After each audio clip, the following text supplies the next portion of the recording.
Thank you all so much for joining us. We're led here today by Senator Ron Wyden from the state of Oregon, who was the chair of the Senate Finance Committee in 2022, putting together the Inflation Reduction Act, otherwise known as the biggest climate bill in the history of the world. Okay, and in that bill, obviously, there were dramatic changes that were being made to the long-term direction of our nation. And what we're witnessing here today is an all-out assault waged by Donald Trump and his cronies in Congress on clean air, on climate, on a just transition. Over the last 5 months, the Trump administration has made one thing absolutely painfully clear. They are putting oil above all, above the law, above the economy, and above the health and wallets of working families. Yesterday and today, Republicans took 2 giant strides to blindly follow their leader, Donald Trump, and cement their oil above all legacy. First, House Republicans passed Trump's big, beautiful bill, which is more like Trump's big billionaire bailout that strips essential funding for every American to live in cleaner, healthier communities. Second is Senate Republicans' assault on Senate rules and the California Clean Air Act waivers that lets California set stronger vehicle pollution standards than the federal floor. And to do so, Republicans had to overrule the Senate parliamentarian, which has dramatic implications far beyond car emissions. Our leader in this effort has just joined us, and he is omniscient, but he is not ubiquitous. So it is. But he is late. But so it is absolutely imperative that we allow him to move on to the next crisis that he is trying to deal with today. So let me just begin by introducing our great leader of the Democrats in the Senate, Chuck Schumer. Thank you. Welcome. Thank you, and let me thank Eddie Markey for his amazing steadfastness on the climate issue. He's done more than just about anybody else to move this issue forward. And our great leader, Ron Wyden, who as chairman of the Finance Committee did so much in terms of clean energy tax credits. And then, of course, we got it done when I had Manchin in that little room down in the basement, and we got these credits added, and it's one of the greatest things that happened. Now, let me just say this. It's no wonder the Republicans passed their bill in the dark of night, because they don't want anyone to know what's in it. And there are so many bad things in this bill, but they made it overnight. It went from terrible to even more terrible. And let me just say, what the House just passed last night makes it significantly easier for us to take back the Senate. And one of the main reasons for that is the clean energy. If you look at where the credits are, these great credits that employ so many people, that create green energy, that help us compete with China in the field. Oh, we have the chart. Am I allowed to hold it up? This is the chart that was from the front page of the New York Times. And the red dots are Republican districts and similar Republican states, and the blue dots are Democratic. According to this New York Times chart, they cut off the numbers, but it's like $680 billion in red states and $187 billion in blue states, okay? And last night what they did is kill the program, plain and simple. It's sort of like Social Security. So they didn't want to say they want to kill Social Security, so they strangled it. Bad phone lines, bad emails, fewer offices, fewer people. Same thing here. They didn't want to say they killed it, but then they said, if you don't have a project with shovel in the ground 60 days after this bill passes, the credits disappear. That is killing the program. Make no mistake about it. Totally. Totally. And then, of course, any project that's not finished, that's already going by 2028, also loses its credits. So even for they're preventing any programs from starting, any new clean energy investments from starting, and they're killing the ones that are already going. It's just an outrage. And here, we have the cheapest form. The administration is so damn hypocritical. They say they want to produce more energy, and at the same time, they cut off the cleanest, quickest, easiest, and cheapest form of new energy we could produce, which is solar. Plain and simple. So they're a bunch of hypocrites, total hypocrites. We need more energy. But why are they doing this? Why are they so hypocritical? And why are they so nasty to clean energy? Because they're controlled by a small group of oil and gas barons who became billionaires by striking it rich in the Permian Basin or the Anadarko Basin. And those guys know that clean energy is the future, that oil and gas has limited future, and so they want to kill it. Kill clean energy so they're the only ones. This is going to hurt not just us. I wonder about my children and grandchildren who are going to pay so much more for energy. And China, the third point, we want to make sure China doesn't dominate. This bill makes sure that China will dominate the world on clean energy and affect your grandchildren, maybe your cousins and nephews and nieces, and my grandchildren. So it's a goddamn outrage what they have done here. And we're going to fight it tooth and nail. We believe there are a whole lot of Republicans who are in these nice red states, who know the damage, the thousands and thousands of jobs that are lost, the higher cost of energy their constituents will pay. So we want everyone in the country, call up your senator, particularly if it's a Republican senator, and say, save this. And one more point. We know that that global warming is increasing. We know the climate crisis is getting greater and greater and greater. We see it in all of the weather changes we have seen. New York State had 40 tornadoes. 30 years ago, we had none. That's New York State, not in the tornado belt. And insurance costs are going through the roof in many of the coastal areas. You can't buy a home because you can't get insurance. You can't sell a home because the buyer can't get insurance. It's affecting us all over. So I've said enough because I was late. I apologize. I have to go to my next stop, as Eddie said, but I really want to thank Eddie for calling this great event, and Ron for his amazing leadership. And I'll leave you my chart. Yeah, beautiful. Thank Well you, Chuck. said. Thank you for your great leadership. IRA, biggest climate bill in history. So we thank you, Chuck, so much. And what Chuck is saying is true.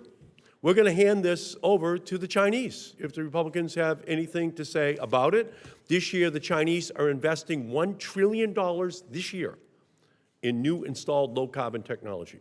The Japanese have announced a $1 trillion program over the next 10 years.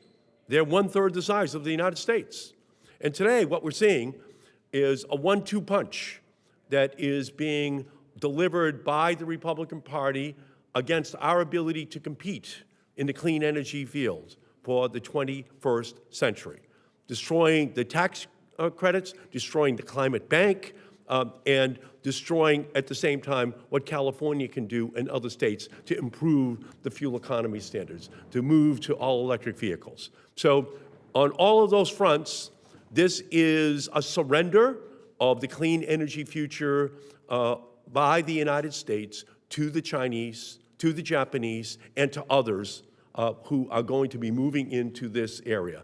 And it's the same as what they're doing with NIH in dramatically cutting all NIH, dramatically cutting all National Science Foundation funding. It's handing over biotech, it's handing over medical research over to the Chinese, over to others. Gift-wrapped, the two areas of innovation that should be at the center of where the United States is leading, has always led. And it's just because of the oil and gas industry, of this payback to the oil and gas barons who contributed so much money to Donald Trump in 2024 election cycle. But unfortunately, while it may help the oil and gas industry, it's going to have a devastating long-term impact on next generation of Americans and people on the planet, because the United States is the essential leader. You cannot preach temperance from a bar stool. You cannot tell the rest of the world what to do if you yourself have stopped in any way advancing that better agenda for the planet. So let me now turn and introduce our great leader on all of those tax breaks, Senator Ron Wyden, Thank you, from the state Ed. of And, Oregon. I'm going to make this a filibuster-free zone, but I am especially proud to be with my long-term friend. We've been working on these issues for a long time. And just a quick 2-minute kind of history. When we showed up in the spring of 2021, there had been 50 years, 50 years worth of gridlock on climate. No carbon pricing, no cap and trade, none of the wonderful work that Ed and Henry Waxman had been done, absolutely nothing. And we showed up and said, look, we got this broken down, busted system where basically the lobbies get to tell the members where the tax breaks are going. And usually the tax breaks had a shelf life of just a little bit longer than a carton of eggs. So we needed to do all the work that Ed and others had been doing. So against the odds, we put together a proposal in the Finance Committee which said that we're going to have an investment of something close to $400 billion. That's what Ed's talking about when he talks about the biggest private investment. That's why you see wind, for example, in New England, something that's been so important, and you see geothermal in the Pacific Northwest. And what I can tell you is whenever the House of Representatives meets now, the future of clean energy in America gets dimmer. And let me give you just a quick example of last night, okay? We're not talking about 6 months or something like that. Last night, basically, they decided to take the investment and production tax credits and disallow them for residential solar leases.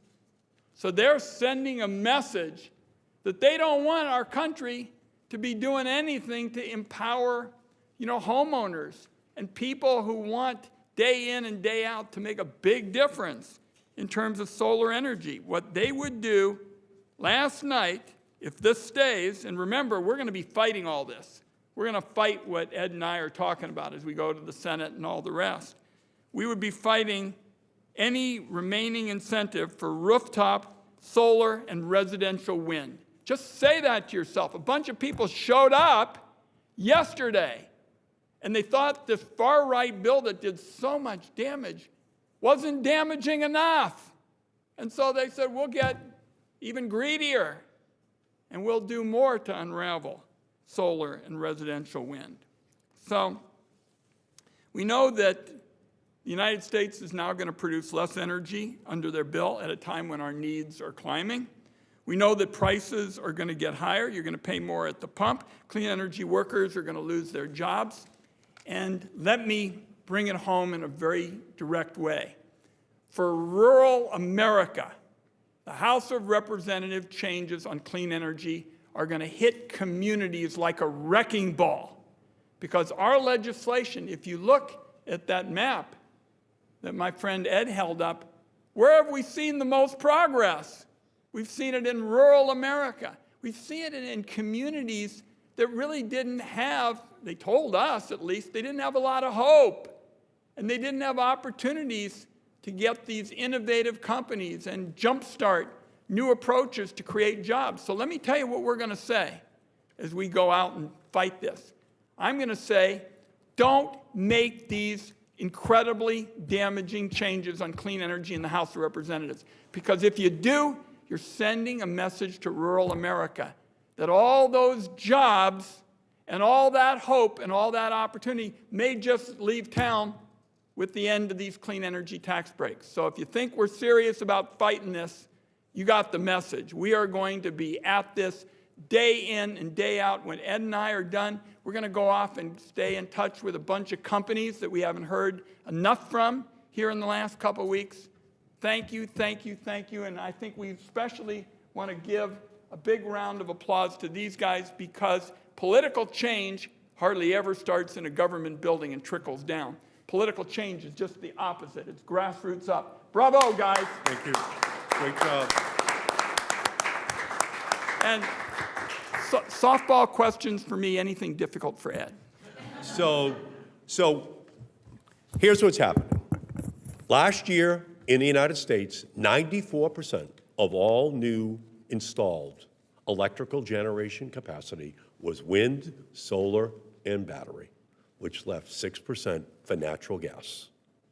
This, as a result, is an existential threat to the natural gas industry. No need for more pipelines of natural gas. No need to continue to expand all of the pollution that goes up into the air that is then breathed by children in their lungs with particulate matter, with other noxious chemicals that ultimately lead to more disease in young people and families all across our country. So they have to kill something that is working in the marketplace. And simultaneously, they are attempting to kill the green bank that I created with Chris Van Hollen in the legislation. $20 billion that, according to McKinsey, will unleash $250 billion worth of private sector investment. Again, a threat to the natural gas industry. So they have to kill offshore wind. They have to kill wind onshore and solar. And then the California waiver, which goes back to many years ago out of the Energy and Commerce Committee that Ron and I served on, producing that Clean Air Act, which allowed for a waiver for the state of California because they had the highest level of pollution in the country. And that's been on the books for 55 years. And they are now taking a direct attack at the California waiver to reduce pollution, to reduce asthmas, to reduce lung cancers, to reduce all of the damage which was being done and continues to be done by the emissions of fossil fuels up into the atmosphere. But what they're really trying to do is to take care of the oil industry, because we put 70% of the oil which we consume into gasoline tanks. And so to the extent to which we're up to 1.5 million all-electric vehicles last year that were sold in our country, that's a direct threat to the oil industry. But of course, it is also a huge protection for the families of our country. Lower prices long-term because of those vehicles, less pollutants up into the atmosphere, and jobs by the millions across the entire clean energy spectrum. They're destroying all of it, or attempting to do so. I just want to reiterate what Ron just said. We're not going away. We may have just been knocked down in the House of Representatives. We are not knocked out in the Senate. We're up, we're going to fight, and we're going to make sure that every one of these Republican senators is made to be accountable, because 80% of the jobs are in red states. They are the ones that are seeing this enormous manufacturing boom that has occurred, $400 billion just since 2022, 400,000 new jobs, all of it disproportionately in red states. We're going to make that argument. I got to go to another meeting to fight for Ed Markey. Okay, any questions? Any questions for Ron Wyden before you leave? Yes, right here. Are you optimistic that you can stop this bill in the Senate What I can tell you is that Republicans are already talking about some industries that they think are part of their future that will be sacrificed. And I'm talking about things like geothermal. I'm talking about nuclear. This is not an abstract issue to a bunch of them. They tried to figure out how this happened, and they got greedy, some of the sponsors, and now some of the Republican senators are saying, we can't go along with that. one more for either, but on the CRAs, what do you think Democrats might try to do with these new rules around CRAs now that it seems to open it up? Well, again, the state of California is going to take it to court. You know, Governor Newsom has made it very clear that he is going to challenge the ability of the Republican Senate and House to violate this 55-year precedent that has been on the books. So I'm very confident that California will win. It's just a fundamental violation of the parliamentary rules in the Congress to achieve a political goal. So I'm very much looking forward to that lawsuit, and I'm very confident that California will win. Questions from anyone? Thank you all so much. Thanks for being here. Thank you all. Thank